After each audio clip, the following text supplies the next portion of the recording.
Welcome to another tutorial, part of the Django Channels series where we're building a chat application with Django and React. In this one we're primarily focusing on creating a kind of pop-up that will allow us to create new chats and decide on who those members are that will participate in that chat. To get started, you can just come to our GitHub repository, the Just Chat repository. And here you can come to the commits, where you can find the last commit, which is removing all the PYC files, and you can click on this commit. And here it will give you the commit hash. You can then take this commit hash, come back into your terminal, and you can just say git reset -- hard, and then that commit hash will take you back to the code at this point, which is where I'm starting with right now. So once you've cloned the repository, you've got everything open in VS Code, you've got your front end and your back end running, then let's get started.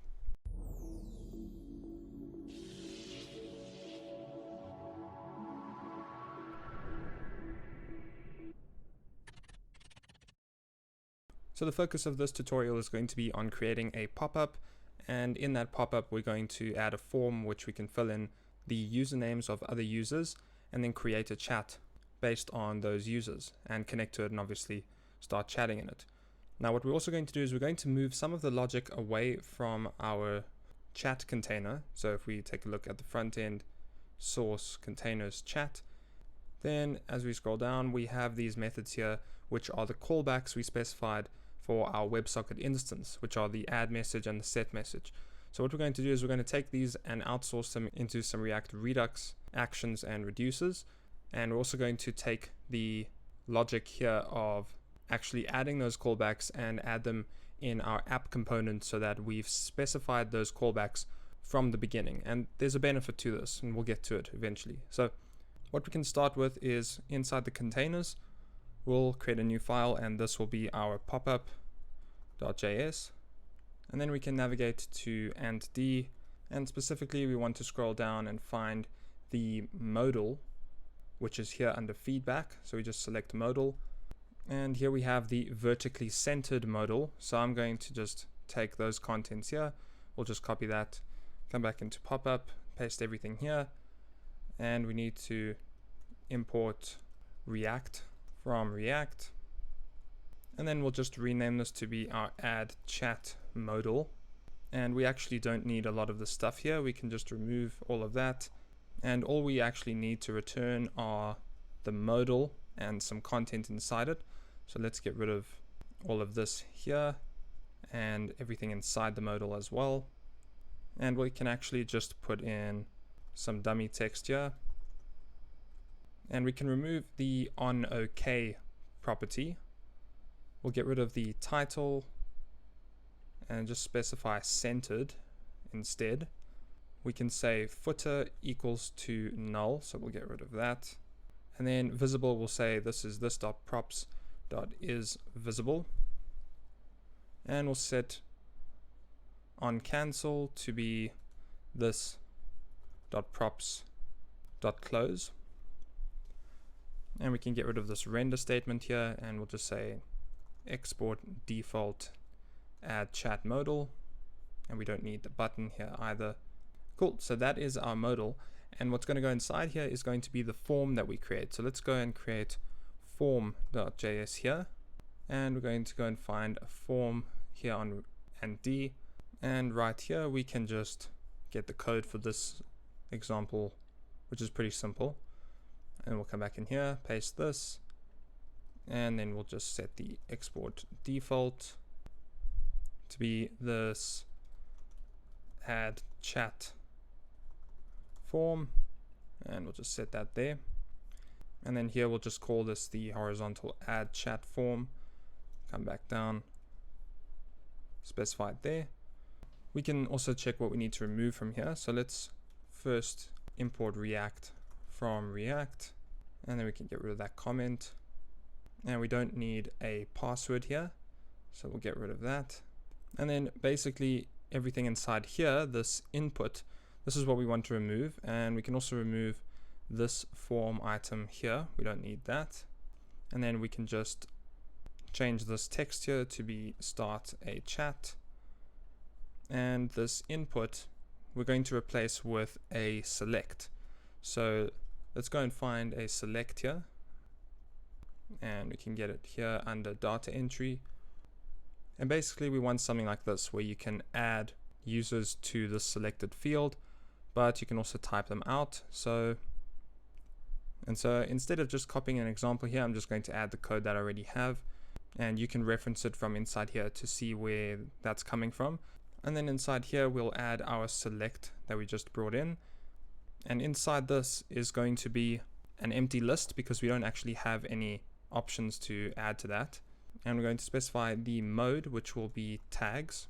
We'll specify the style to give a width of 100%, and we'll specify the placeholder to be add a user, and we'll specify on change to be equal to this dot handle change. Now we just need to go and define this up top here, and basically what we're going to do is just add some state here.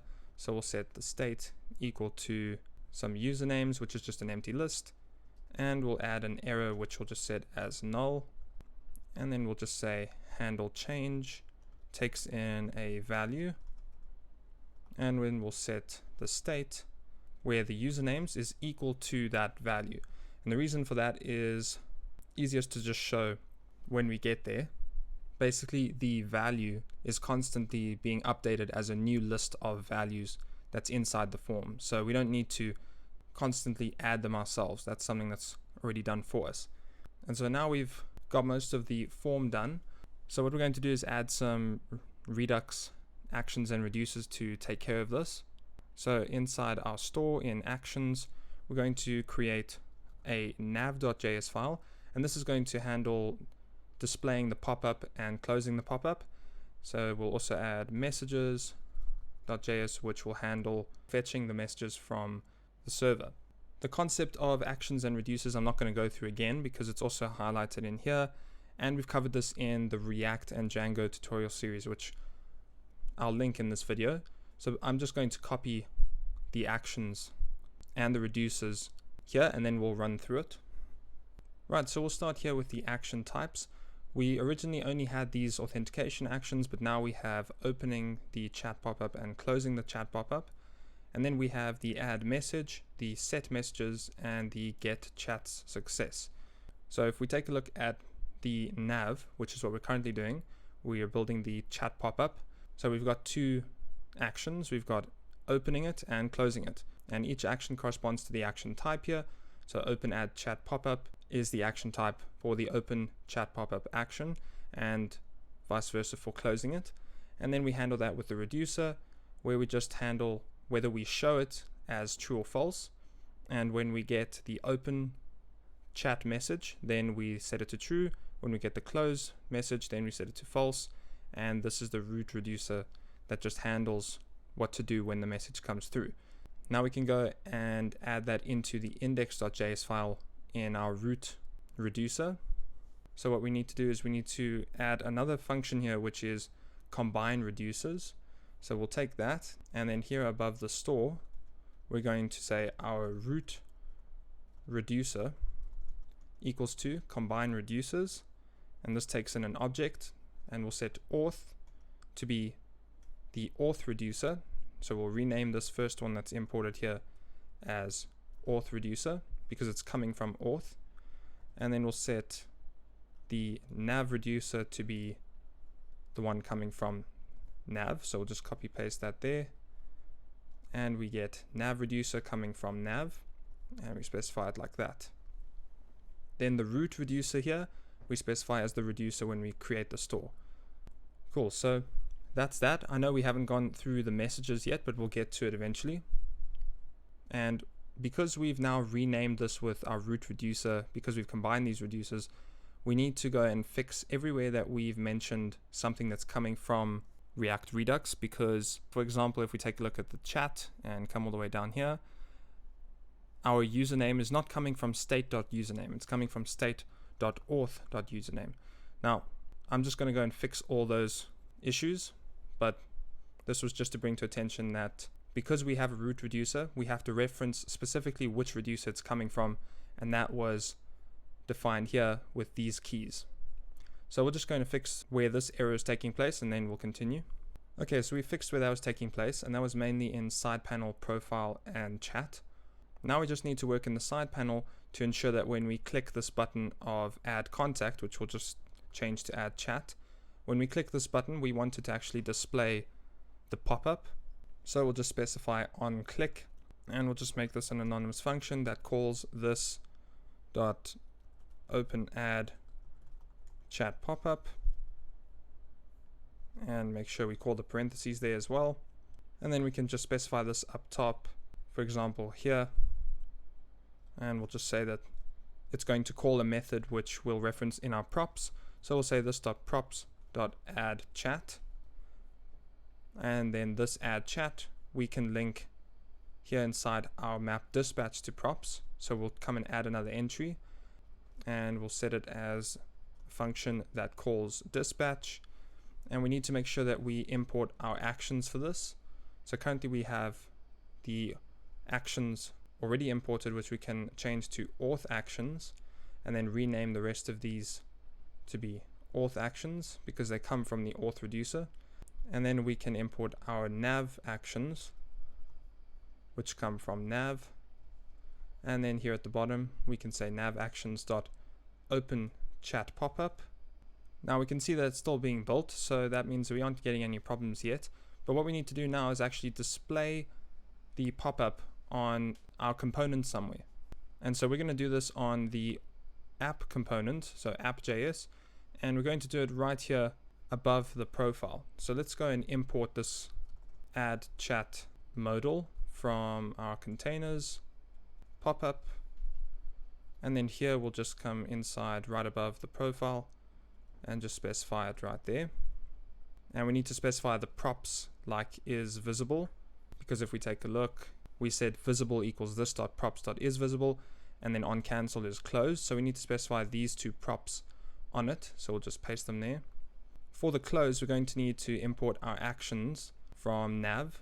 So right now we already have the auth actions, so we'll just import this as auth actions, and then change this one to be nav actions, which comes from nav, and then we'll just change this one down here, and we'll add a second one which we'll call the close add chat pop-up, and this is going to dispatch nav actions dot close add chat pop-up, so just like this. And then we can take this and bring it here as an anonymous function to call this dot props dot close add chat pop-up, and then visible we'll also set as this dot props dot show add chat pop-up, which means we'll need to come and add a map state to props, and I'm just going to paste that in here. So we'll just paste it like this. So we've got show add chat pop-up, which is coming from state.nav, and then we can just bring this into our connect method as well. So now we're linking up whether it's visible and when it must close. So we can take a look at this, and we see it's displaying there. So let's just refresh and make sure. And if we click it, we see it displays. If we click the X, it goes away, and we can click anywhere else and it also goes away. So now we've got the pop-up showing, and we can bring the form into it.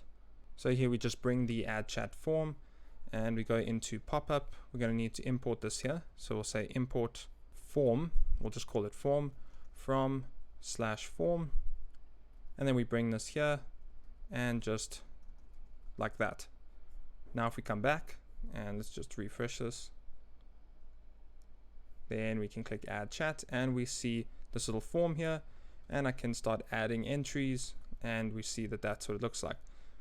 Now before ensuring that this actually works, we're just going to move some of the logic away from our chat component and put some of that WebSocket instance stuff in the app.js component. So we're just going to close some of this, and we can open up chat as well. Now currently we have our chat, which we specified these callback methods on, and what we can do is actually just comment these out, and that's because we've already brought them into Redux. So let's take a look at the store, and we'll go to our actions message, and here we have add message, which references the add message action type, which is this add message here, and we have the set messages. The add message takes one message, and then the set messages takes a bunch of messages. So it's basically we've taken these two and we've just converted them into these Redux actions. And with these two, we can then take a look at the reducers, and we have them being handled here. So if we get the add message, then we add the message to the state, which is exactly what was happening in this one. We add it to the state. And then we have for the set messages, setting those messages in reverse, which is exactly what the set messages was doing. So now, instead of actually setting these as the callbacks, we can set these two as the callbacks instead. So basically what we want to do is go to the top of our chat, and we want to remove the add callbacks. So let's close the actions and reducers there. And inside app, we can import our instance. So we'll just actually copy this import right there. And this comes from /WebSocket. Then here we can add a constructor, and this is similar to how it's already being done here in the chat, where we initialize the chat and set the callbacks. So we can just copy this and comment it out, and then we'll just call super of props and make sure we pass in props in the constructor, and then just paste our add callbacks. But now these methods here need to change, so we need to define them here in our map dispatch to props. So we'll just import the messages actions and call them message actions, which come from message. And then here at the bottom, we'll just add these two dispatch methods.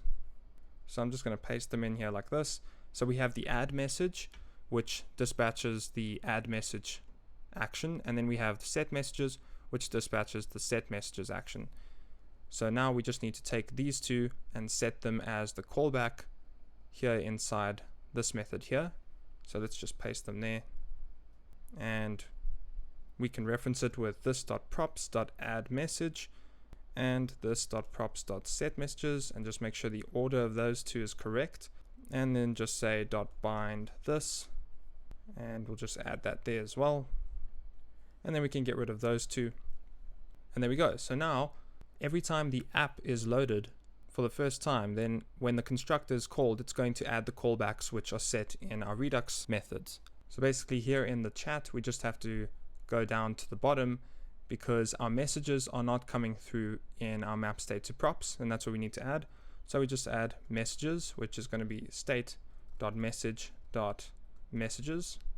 And then this messages here is what we'll come and add inside our unordered list. So we'll say this.props.messages and render this.props.messages. And then we just need to define this message reducer in our index.js file. So we'll just come here and we just need to import it. So we'll call this the message reducer, which comes from message. And then here we'll say message is the message reducer. So now if we take a look, now those messages are coming through, and we can double check on this. If we go to the local host, we see the chats, we click on one, there we go. So basically what we've done now is we've rerouted those callbacks to come from React Redux instead of being on the component themselves, which in my opinion is a little bit nicer. And so now what we can do is make sure that our form works. So we can actually close chat and app, and we'll go back into the form. And here, what we want to do is add a method that once we submit, we send a post request to the server, and that will handle creating that chat. But before we can actually get that to work, we need to ensure that the API that we've set up can actually handle that. So let's go into source and then to our chat API serializers. And here we want to set up our serializer to handle post requests that contain a many-to-many model relationship. So meaning when we actually create the chat, we need to pass in the messages and the participants, and both of these are many-to-many fields. So how do we actually do that in an API? Well, first I'm going to remove the all field here, and I'm going to add ID, messages, and participants, which are the fields that we have on our model right now. To prevent this from being an extremely long video, I'm going to link where you can find the documentation on the Django REST Framework's website that explains how you can handle many-to-many fields. But essentially what you need to do is you need to handle the create method yourself. And this takes in self and validated data. Now I'm going to print the validated data just so we can see that as well.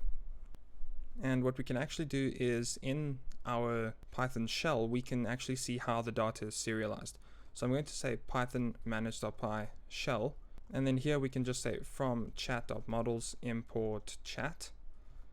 And we'll import our serializer from chat API serializers, which is the chat serializer. And then we can just say our chat is equal to chat.objects.get id equals 1. And if we were to just print that out, then you'd see we have that chat there. And we can serialize this chat by saying, let's say s equals to the chat serializer, where the instance equals to that chat that we just created now, or just grabbed. And if you check out s, then you can see the information once it's serialized. So for example, ID is an integer field, messages are a primary key related field, and it says many equals true, query set equals that, required equals false, and then same thing for participants. Well, you can change the way that these fields are serialized by specifying the type of serializer. So I'm going to exit out of this, and let's just clear this and bring it down. And basically here we can specify one of our fields, and this is the participants. So I'm just going to bring that there, and we're going to say it's equal to a serializer of the contact model. Now the contact model is what's being added in the many-to-many field on the chat. So basically this contact here, we need to create a serializer for that, and I'm going to specify the only field as the user field. So here we can just say class contact serializer, which is going to inherit from serializers, and then we can check all the different serializer types. But for example, the string related field is the type of serializer that I'm going to use. And when you use this one, you have to define the toInternal value method on it, and this takes in self and value, and then we just say return value. Now this serializer here we can pass as the serializer for the participants and set many equals true because there are many contacts in one chat. Now this participants is overriding the default way that the participants were being serialized, which is being passed in over here. And so I'm just going to add this over here, which is basically everything we just did in the Python shell. And we can go ahead and save this, and let's bring up the Python shell again. So here we have the shell, and I'm just going to uncomment that, copy it, bring it in, paste, enter, and now you can see we have ID is 1, messages is a list from 1 to this many, and then participants is a list with stringified versions of the people in the chat. So almost like a slug. So basically this is the format of how we want to pass in the data when we create it. So when we specify all the usernames in that form that we just created, we want to post it exactly like this. And we're going to set messages as null because the chat will be created for the first time. We don't need to pass in ID. So basically we're passing in participants, which is going to be a list of ourselves and whoever else we add. So hopefully that explains it. But again, you can read more about this from the documentation on how this works. And I'm just going to copy the rest of this create method here. So basically what we're doing is we're getting the participants from the validated data. Then we're creating ourselves a chat. We're saving the chat, and we need to do that, otherwise we're going to run into an error. And then for every person in the chats, which remember is going to look like a list like this, so admin, Matt, etc., we get the user's contact, and we can import this up top here. So we'll say from chat.views import this function. So now we use the get user contact method by passing in the username, and that will give us their contact object, and we add that into the chat, and we add all the participants that were passed in, and then save the chat and return it, and there you go. So now let's come back here and we'll just run the server, and we can just bring this up. So now we've handled the serializer, and that should work, so we can close everything here in the back end, and we can come back to the front end part where we'll go to the form, and here we can add Axios. So let's go and import Axios. So import Axios from Axios, and we're going to use that to send a post request in our handle submit function. So right here at the top, we can say our usernames is equal to this dot state, and we're destructuring it using this notation. And then we can remove this statement there. So if there are no errors in the form, then let's just say constant combined users equals to destructuring the usernames and pass in this dot props dot username, which is our own username, which should be here at the bottom.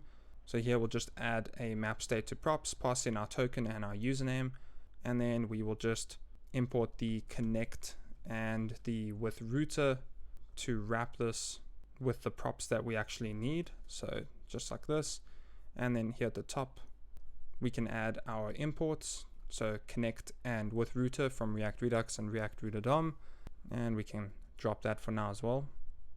Then back here with our combined users, we'll actually just log them out as well. So let's say console.log combined users. And then we can just pass our map state to props inside here so that we have access to those props. Now if we try it again, let's add Matt, and now we get Matt and admin. Admin is my username. So we can see that that's working now. And then we can set our Axios defaults.headers, which will have our authentication. And that's basically just going to look like this, where we specify the content type as JSON, the authorization to have token, and then our token, which is coming from the props. And then below that, we can say axios.post, which will go to HTTP, and then our localhost /chat/create, which is the URL for the API to create a chat. And then inside here, we need to pass the object of what goes into our chat. So we said messages is going to be an empty list like this, and then our participants is going to be a list of names, which are our combined users. So we pass it in like that, and we can then just add a .then method to handle getting that response. And to basically, once we get the response, we want to navigate to the chat that we just created. We want to close the pop-up and one other thing. So let's handle the first two. We'll say this .props.history.push. So moving us to a new URL, and this will just be / and then pass in response.data.id, so the ID of the chat we just created. And then we'll say this .props.close add chat popup, which means we need to add this in a map state to dispatch method. And that basically just looks like this: map dispatch to props. We can pass in over here, and our close add chat popup is coming from our nav actions, which we need to import here at the top. So we import nav actions like this. And for now, we can ignore this second dispatch method here, which we'll get to in a second. So then we'll call that method once we've gotten a response. So basically closing the popup. And then we can also add a catch statement, which we can just set to look like this. So basically just log out the error, set the state of error, which we've initially set as null, to be whatever error comes through. And then here inside our form, we'll just come above the form item, and we'll specify if there is an error, then we display the error, otherwise it's null. And so right now, let's actually take a look at this in the browser. So we'll refresh everything. We click add chat, and let's add Matt as a username. We click start chat, and we can see that we were moved to /3. That's the URL we're on right now.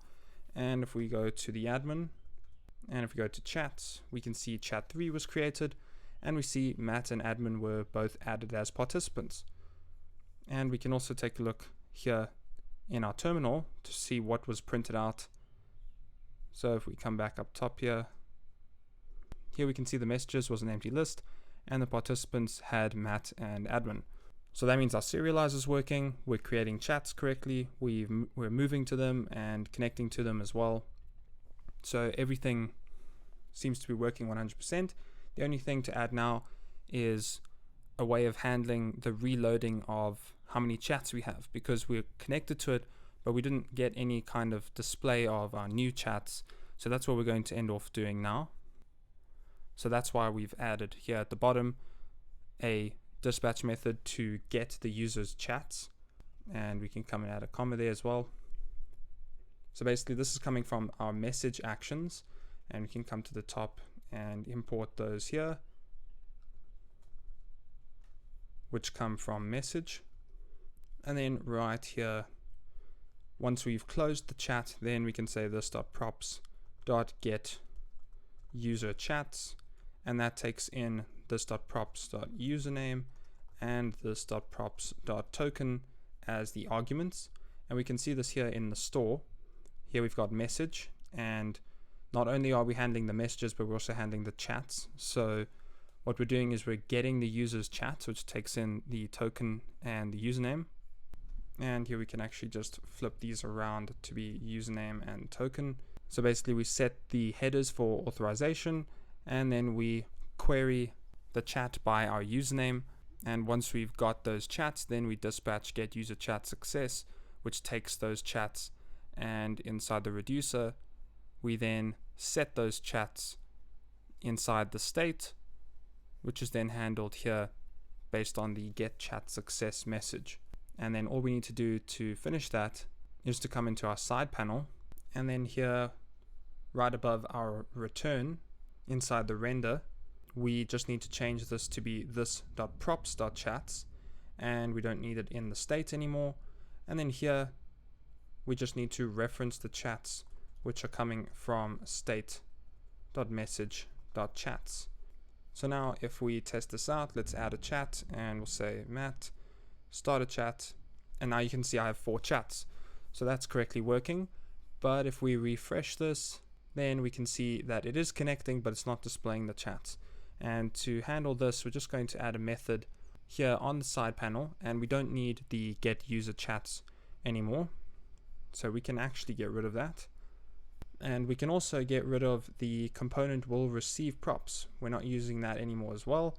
And we can get rid of everything inside component did mount, and we'll define a method above it. And we're going to say this is wait for auth details, which is basically going to set a timeout function. So we'll say constant component equals this, and we'll say set timeout, which takes a function as the first argument. And at the end, we'll say this is 100 milliseconds. And inside it, all we're doing is we're checking if our component props.token is not null and it's not undefined. So we'll say if the component.props.token is not null and the component.props.token is not undefined. So if that's correct, if that's true, then we're going to call the get user chats method from Redux. So we'll say component.props.get user chats, and we'll just bring this here as another dispatch method.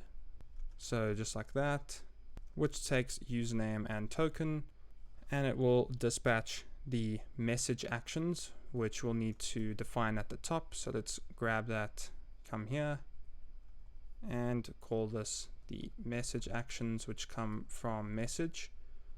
And then at the bottom, we'll say it's message actions dot get user chats, which takes in the username and the token. So now we can access that here in our set timeout function. We call get user chats, and inside it we will pass in component.props.username and component.props.token. And then we'll just say return so that the function is done. Else, so we handle something else, and we just say console.log waiting for auth details, and then say component.wait for auth details. So basically what this does is sets it as a recurring function until we actually get our props username and token. And that's so that we also don't need to handle that inside the component will receive props. So we can take this wait for auth details and inside component did mount and just say this dot wait for auth details. And if we take a look, let's refresh the page. And there we go. So it's loading correctly. We can load chats, we can still send messages, everything is 100%. And something that we can also do is inside our profile, we can come inside the render method and we'll just say if this.props.token equals to null, then we'll just return a redirect, which we can import from React router DOM. So this is a redirect component, and we'll just say return that redirect component where the URL equals to /. And then we just make sure that our token is also passed in here in our props. So we say state.auth.token. And basically what this will ensure is that if I were to log out right now, then it exits that chat because it's redirecting us to this point here. And when we reload the page, then we see that we get this waiting for auth details, which we could also set some kind of method here to ensure that this doesn't go on forever, but I'm sure you understand the point. So I'm just going to log in, and there we go. We can connect and everything's good. Cool, so that brings us to the end of the tutorial, and I know it was a long one, but it was some good functionality that we needed to add in. So if you enjoyed this tutorial, leave a comment down below and let us know what you thought. What I'm going to do is add the last bit of functionality for hosting this on Heroku. I'm not going to make a video on this because we did already show how to do this in the Django and React tutorial series, which I'll also link in this video so you can see how that's done. But that will be the last commit to this repository for now, unless there are any new things we want to add to this project in the future. For the time being, this is where we're going to keep it. And so with that, it is important to understand that this, although it is pretty functional, it's not a production ready application, which means you shouldn't use this for a commercial application unless you're planning on fixing up a lot of the holes, especially in validating the users and security. But once you've handled that, then by all means you can use this for production. So otherwise, thanks for watching. Don't forget to subscribe, and I'll see you in the next one.